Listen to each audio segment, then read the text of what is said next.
Muy buenos días, estimados hermanos y estimados amigos. Agradecemos a Dios una nueva oportunidad para ver la vida, una oportunidad para estar con nuestros seres queridos y una oportunidad nueva para estudiar la bendita palabra de Dios. Hoy vamos a seguir estudiando el Evangelio según Marcos en capítulo 3, pero antes de nuestro estudio vamos a pedir al Señor su dirección y su bendición, de que oremos juntos. Eterno Dios y Padre nuestro, gracias por el milagro de la vida, gracias por la salud, gracias por preocuparte por cada uno de nosotros, hasta de nuestros más pequeños problemas y de nuestros más pequeños detalles, Señor. Gracias por tu provisión que hemos recibido toda la semana que ha terminado, Señor, y aprovechamos para poner en tus manos esta semana que inicia hoy, confiando en tu amor y misericordia para cada uno de nosotros. Oramos, Padre, por aquellos hermanos y amigos que puedan estar enfermos esta mañana, en el nombre de Jesús. Te pedimos, Padre, que ahí donde están, tú pases tu mano sanadora, tú digas la palabra de salud y ellos sean sanos, Padre. También ponemos cualquier aflicción que todos podamos tener para que tú la tomes, Señor, nos quites esa pena y nos permitas concentrarnos en el estudio de tu palabra y ser edificados y que nuestra fe aumente debido al conocimiento, Señor, de tu palabra y de la obra que tu Hijo Jesús hizo al estar en medio de nosotros. Oramos y damos gracias en el nombre de Jesucristo, nuestro Salvador, tu Hijo amado. Amén y amén. Muy bien, entonces abrimos nuestras Biblias en el Evangelio de Marcos, capítulo 3, y vamos a leer del versículo 7 al versículo 12.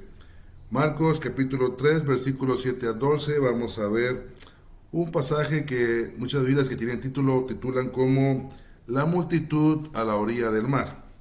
Dice así en el nombre de nuestro Señor Jesucristo. Mas Jesús se retiró al mar con sus discípulos y le siguió gran multitud de Galilea y de Judea, de Jerusalén, de Idumea, del otro lado de Jordán y de los alrededores de Tiro y de Sidón, oyendo cuán grandes cosas hacía, y grandes multitudes vinieron a él. Y dijo a sus discípulos que le tuviesen siempre lista la barca a causa del gentío para que no le oprimiesen. Porque había sanado a muchos, de manera que por tocarle, cuantos tenían plagas caían sobre él. Y los espíritus inmundos al verle se postraban delante de él y daban voces diciendo: Tú eres el Hijo de Dios. Mas él les reprendía mucho para que no le descubriesen. Que el Señor añada bendición a su palabra. Vamos entonces a ver esta mañana lo que estaba sucediendo allá frente al mar de Galilea. En el versículo 7 nos dice que Jesús se retiró al mar con sus discípulos. Jesús decide por un tiempo no predicar en las sinagogas. Por eso dice, mas Jesús se retiró al mar con sus discípulos y le siguió una gran multitud. A simple vista, este pasaje no dice mucho, pero nuevamente si leemos despacio vamos a encontrar muchos detalles que enriquecen el estudio del ministerio de Jesús.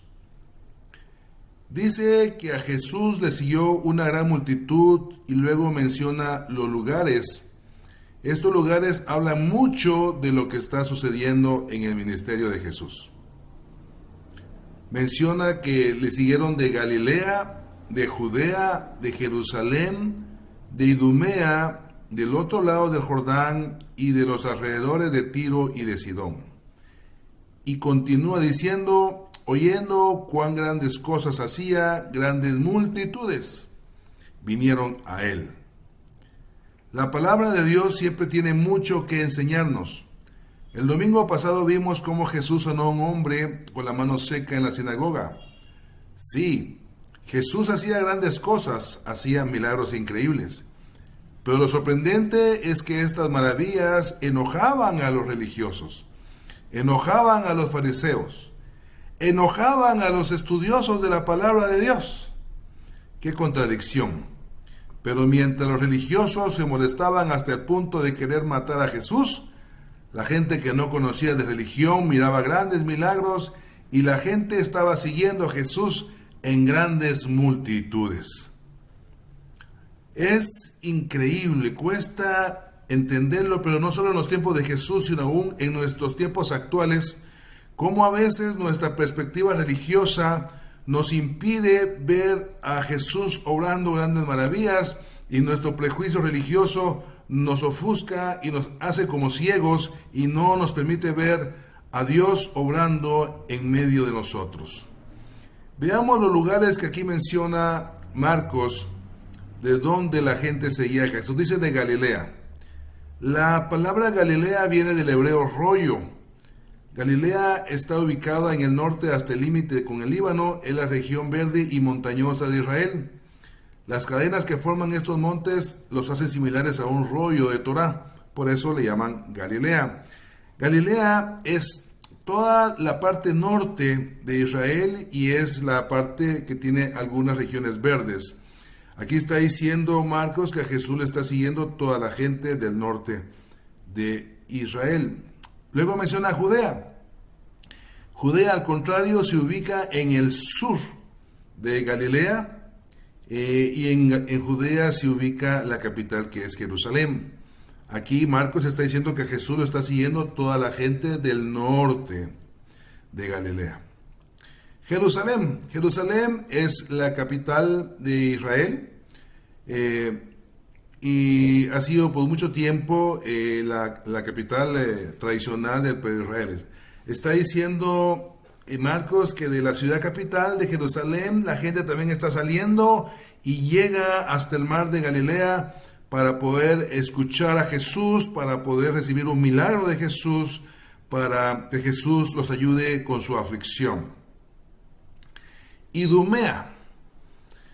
La región de Idumea es un lugar que el Antiguo Testamento nos enseña que fue habitado por los edomitas.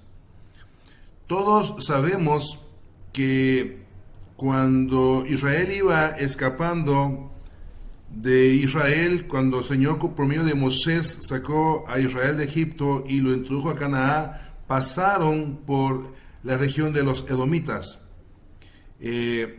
Es una región que está ubicada entre Judea y el Mar Muerto, y esto significa que gente ya de fuera de Israel está llegando hasta Galilea, ya están cruzando la frontera y están llegando hasta Galilea gente que no es israelita, para ver de cerca y para admirar la obra que Jesús está haciendo. Luego dice del otro lado del Jordán. Aquí se refiere a la región que está después de Jordán, se refiere a los países o estados de Jordania y Siria que aún existen. Nuevamente Mateo está haciendo una referencia a que toda la gente de Jordania y Siria también están cruzando la frontera y están llegando al mar de Galilea para conocer ese personaje llamado Jesús que está haciendo grandes maravillas. Y por último dice que también llegaba gente de los alrededores de Tiro y de Sidón. Tiro es una ciudad fenicia que está a medio camino entre Beirut y Tiro. Sidón aparece en el Antiguo Testamento como la ciudad principal de Fenicia, y lo que está diciendo acá es que también de esta ciudad de Beirut, del Líbano, están llegando gente hasta el mar de Galilea para ver a Jerusalén. Tiro en particular, si nosotros buscamos en internet, sabemos que Tiro está a 167 kilómetros de Jerusalén, y el camino no es tan de fácil acceso aún hoy en día. Investigando me topé con que hoy en día esos 167 kilómetros en taxi toman 7 horas recorrerlo, porque el camino es bastante sinuoso y bastante difícil. Y en los tiempos de Jesús, que no habían vehículos motorizados, el viaje era realmente largo. Era un viaje que duraba de 6 a 7 días, es decir, el viaje duraba una semana. Podemos ver realmente la magnitud de lo que Jesús está haciendo. Es tan escandalosa que la gente está dispuesta a caminar 7 días desde Tiro y Sidón para llegar al mar de Galilea, ver a Jesús, recibir un milagro de Jesús y luego regresar 6 o 7 días de nuevo a su casa. Un viaje de 15 días solo para ver las maravillas que Jesús está haciendo. Realmente era mucha gente, era algo realmente impresionante, y el versículo 9 todavía nos da más idea de lo grande que era este ministerio de Jesús. El versículo 9 dice: y dijo a sus discípulos que le tuviesen siempre lista una barca a causa del gentío para que no lo oprimiesen. Realmente me llama mucho la atención este versículo 9. Era tanta la multitud que el mismo Señor Jesús nos demuestra una actitud muy prudente al respecto. Déjeme explicarle. Era tanta la gente que estaba llegando al mar que Jesús le dice a los discípulos que por favor le tengan lista una barca, que siempre que lleguen ahí al mar de Galilea hay una barca. No nos dice si la barca era de ellos, si era rentada, si era prestada, no, solo que la barca tenía que estar lista ahí para que la gente no lo oprimiese. Realmente yo veo acá de Jesús dos características muy importantes, y que es importante que nosotros también, si queremos llamarnos hijos de Dios y si queremos imitar a Jesús, también la practiquemos en nuestra vida diaria. Jesús era prudente, por eso pidió que le tuvieran una barca. Si la multitud se descontrolaba, Jesús podía subirse a la barca y podía alejarse de la multitud sin ningún problema, y de esta manera evitar cualquier desastre.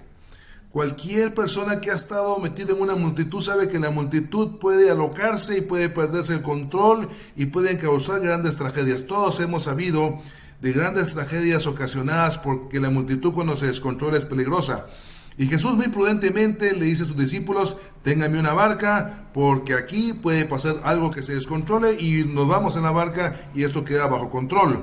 Y es una actitud prudente, y nosotros como cristianos también debemos ser prudentes. La Biblia también enseña que dice que el sabio ve el peligro y se aparta, y muchas veces nosotros confundimos la fe con irresponsabilidad. Ahí creemos que Dios va a hacer milagros de todas las cosas, y aun cuando Jesús está haciendo aquí muchos milagros, toma una actitud muy prudente para poder controlar a la gran multitud que llega todos los días. La segunda característica que yo veo acá de Jesús es que Jesús asignaba recursos. En este caso, Jesús asigna una barca como un recurso. Asignar recursos, ser prudente, no es pecado. Echarle llave a la puerta de tu casa no es pecado. Es ser prudente ante un mundo lleno de violencia. Tener ahí tu guardadito de 500 quetzales por si alguien se quiebra un huesito y hay que ir al hospital a que lo inyecen, no es pecado ser prudente. Jesús hace milagros, sí, pero no es pecado ser prudente, ni es pecado asignar recursos con responsabilidad, porque esta vida es una vida muy cambiante, una vida que requiere que nosotros seamos prudentes y que asignemos recursos. No es pecado, y no tenemos que dejarle todo a un milagro. Hay muchas cosas que están en nuestra capacidad y en nuestra responsabilidad poder hacerlo.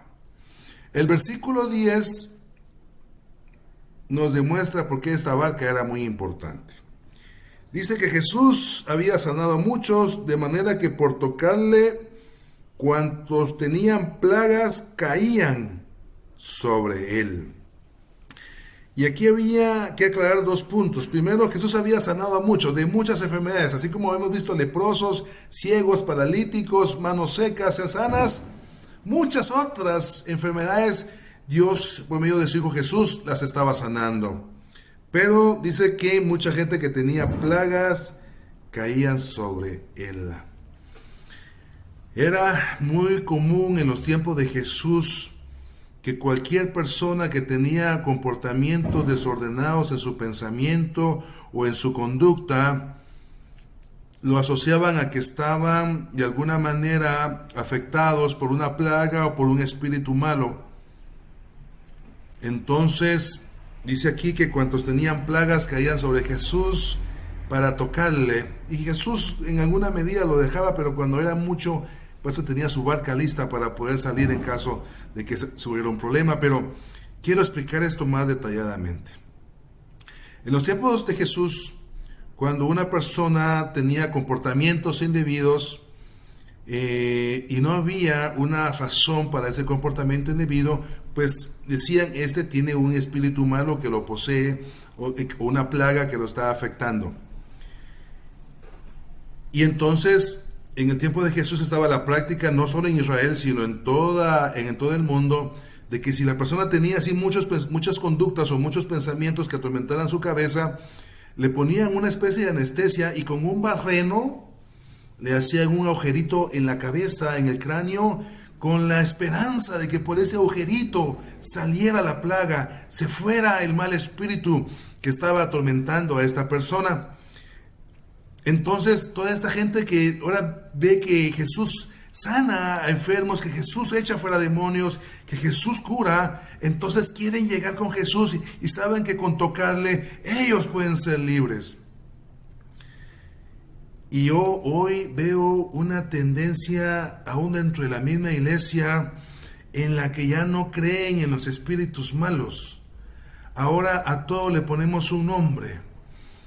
Yo pienso que si un niño hace un berrinche, se le debe corregir, por ejemplo, con un par de nalgadas, pero si con un par de nalgadas no se corrigió y el capricho es demasiado fuerte, hay que evaluar si no hay un espíritu malo ahí adentro, porque no es correcto. Hay que orarle en el nombre de Jesús para que sea echado todo pensamiento y todo espíritu que esté oprimiendo a este niño. Pero hoy nos hemos vuelto tan estudiosos que ahora tenemos que tiene síndrome de hiperactividad, que es autista. Y le ponemos cuántos nombres cuando realmente de repente no son esas cosas. De repente sí son espíritus malos que están atacando a nuestros niños.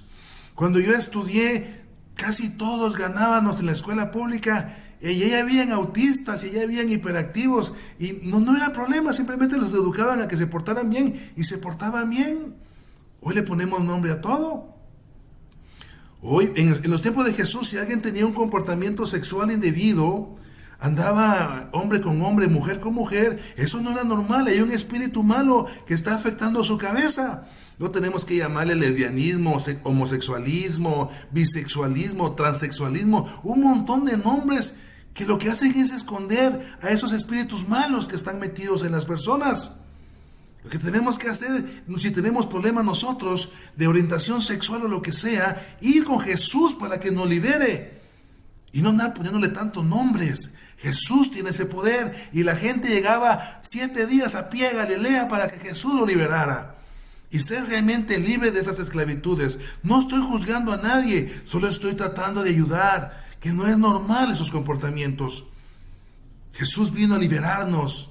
Y tenemos en él una gran oportunidad de serlo. Luego dice, y los espíritus inmundos al verle se postraban delante de él y daban voces diciendo, tú eres el Hijo de Dios. Yo veo aquí, para finalizar, 3 escenarios. Jesús vino, es el Hijo de Dios, hace grandes maravillas, se manifiesta de una manera gloriosa y se presentan 3 escenarios. Primer escenario, el de los religiosos que deberían de estarlo esperando, pero que lejos de esperarlo se encierran en sus tradiciones, se encierran en sus doctrinas y no pueden verlo. Y más bien deciden matarlo porque no encaja con su pensamiento. Escenario número 2, vemos a un montón de gente que no sabe de religión, pero que ve las maravillas de Jesús y se acerca por curiosidad o por necesidad a tener un encuentro con el Hijo de Dios y ser salvo y ser sano, recibir los beneficios de la venida de Jesús a este mundo. Y hay un tercer escenario. Los espíritus malos no solo ven a un Jesús que hace maravillas, sino ven al Hijo de Dios. Los espíritus inmundos al verle se postraban delante de él y decían diciendo, tú eres el Hijo de Dios. Qué triste que sean los espíritus malos los que lo reconozcan y no nosotros. Yo hoy quiero orar por todos nosotros, también por mí mismo, para pedirle perdón a Dios por no ver a Jesús como el Hijo de Dios y por no ver su obra, por estar encerrados en nuestra tradición. Nosotros, hoy que tenemos la Biblia, hoy que vemos todavía milagros, porque Dios sigue obrando, sigue sanando, sigue transformando al hombre más perdido, lo transporta de las tinieblas a la luz de su reino admirable, y aquel hombre que era un sucio irresponsable, ahora lo vemos bien bañado, luchando y trabajando por su familia. Pues que nosotros veamos a Jesús, el Hijo de Dios, haciendo esas maravillas, y que lo reconozcamos como el Hijo de Dios y que lo proclamemos como el Hijo de Dios. Así que vamos a orar. Si tú quieres orar conmigo, puedes hacerlo, porque Dios te escucha, porque Dios quiere salvarte, porque al igual que en los tiempos de Jesús allá en el mar de Galilea, a Jesús sigue llegando mucha multitud, y Jesús no echa fuera a ninguno que confía en Él. Así que vamos a orar. Amado Dios y Padre Celestial, en esta hora te damos gracias por tu palabra. Nos acercamos, Señor, entendiendo que somos pecadores y que hemos pecado muchas veces al no ver tu obra, al no reconocerte, Señor. ¿Cuánta gente llegó de Tiro, Sidón, de Jordania, de Siria, de Idumea, tal vez hasta en adulterio llegaron, pero te reconocieron y recibieron un milagro de ti? ¿Y cuántos fariseos, cuántos estudiosos de la ley, cuántos religiosos, sin andar haciendo cosas indebidas, no te pudieron ver o no te pudimos ver? Te pedimos perdón, Señor, por ser tan duros, por no verte tan fácilmente. Tú te has mostrado a este mundo y nuestra necedad no nos ha permitido verte. Te pedimos perdón, Señor. Y te queremos no solamente pedir perdón, sino ahora queremos reconocerte como el verdadero Hijo de Dios, como el unigénito, el que sana, el que liberta y el que salva, el que da vida eterna. Permítenos, Señor, verte y reconocerte y seguirte mientras tú vienes por nosotros, amado Dios. Y oro por si alguien hizo esta oración por primera vez, que tú lo recibas en tu reino, Señor, que él reciba la paz que solo tú das, y que él sepa en su fuero interno que ahora es hijo tuyo, que tú le amas y que le has perdonado todos sus pecados, y que lo quieres ahí en tus caminos, congregado en una iglesia, en su casa, orando y leyendo tu palabra, creciendo en la fe del Hijo de Dios, esperando tu segunda venida para irnos a ese cielo eterno, Señor. Oramos en el nombre de Jesús, tu Hijo. Agradecemos tu perdón. Amén y amén. Dios nos bendiga a todos. Si tú oraste conmigo y crees que Jesús es el Hijo de Dios, eres el Hijo de Dios ahora, y tú puedes congregarte y debes congregarte en una iglesia donde se estudia la palabra de Dios para que tú camines con Jesús y crezcas en la fe. Puedes en tu casa orar, puedes estudiar tu Biblia, pero es necesario que te congregues porque Dios así lo ha dicho. Y si quieres seguir recibiendo estos estudios en tu móvil, en tu equipo de cómputo, todos los domingos a las 10 de la mañana subimos el estudio. Y si tú quieres recibirlo directamente, puedes suscribirte al canal, se llama Iglesia Nehemías, y ahí tú puedes suscribirte y recibir completamente gratis todos los domingos a las 10 un estudio de la palabra de Dios, para que tú sigas creciendo y conociendo a Jesús y su obra, y tu fe aumente y tú también puedas ver las maravillas de Dios. Dios te bendiga.